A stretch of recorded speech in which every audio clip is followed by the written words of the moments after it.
le ministre de l'Industrie et du Commerce, Mohamed Ould Mohamed, est largement revenu, ce vendredi 12 novembre, sur les nouvelles mesures prises par le gouvernement pour contrer la flambée des prix des produits de première nécessité.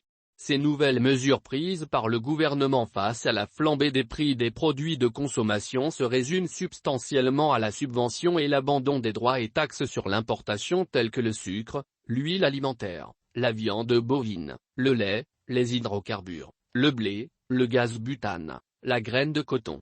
Ces efforts ont entraîné une incidence budgétaire évaluée à plusieurs centaines de milliards CFA, a expliqué le ministre du Commerce, Mohamed Ould Mohamed, précisant que certains produits connaissent une augmentation en raison des facteurs exogènes combinés aux menaces endogènes. Le blé, cite le ministre, la tonne est passée de 128 $ en juillet 2021 à 400 $ sur le marché international à nos jours. Autant d'exemples observés avec le prix d'autres produits, a insisté département du commerce qui a engagé des négociations avec les opérateurs économiques importateurs. Ainsi, les négociations ont permis de fixer le prix des matériaux de production du pain et de la farine. La production du pain a repris ce vendredi à 80% dans les boulangeries avec la baguette vendue à 250 CFA, informe le ministre Mohamed Ould Mohamed qui exhorte la population à dénoncer les boulangers qui ne respectent pas ce prix. Selon le conférencier, pour le suivi de l'effectivité des prix plafonds de certains produits de première nécessité fixés dans les cahiers de charges, les brigades de contrôle des structures déconcentrées de la DGCC sont déployées. En un an, ces opérations ont mené 30 000 actions, recouvré plusieurs dizaines de millions CFA au titre d'amendes et retiré sur le marché de 100 tonnes de produits impropres à la consommation. Par ailleurs, le ministre a indiqué que le riz, le lait, le sucre, la farine et le maïs n'ont pas échappé à l'augmentation des prix sur le marché. Le prix de ces produits demeure supérieur à leur niveau de l'année dernière à la même période.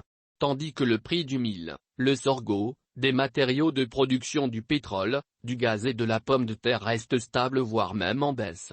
En réponse à cette flambée, le gouvernement a pris le taureau par les cornes en procédant à la réduction de la base taxable de 50% sur l'importation de 300 000 tonnes de riz, 60 000 tonnes de sucre et de 30 000 tonnes d'huile alimentaire.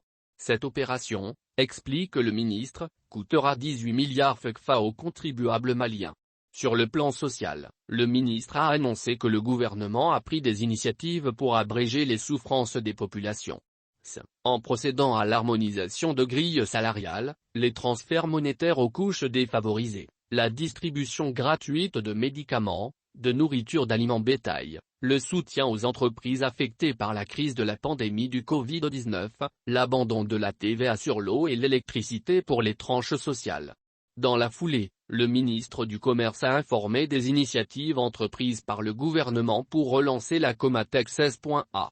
À ce titre, dit-il, il s'est engagé à payer 600 millions CFA au titre de salaire des travailleurs et la relance des discussions avec la société concessionnaire Covec pour reprendre leurs actions.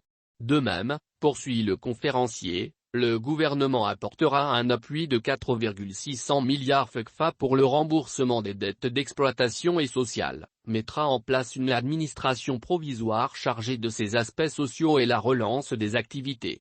Et enfin, l'ouverture du capital de la société pour un partenariat stratégique aux investisseurs.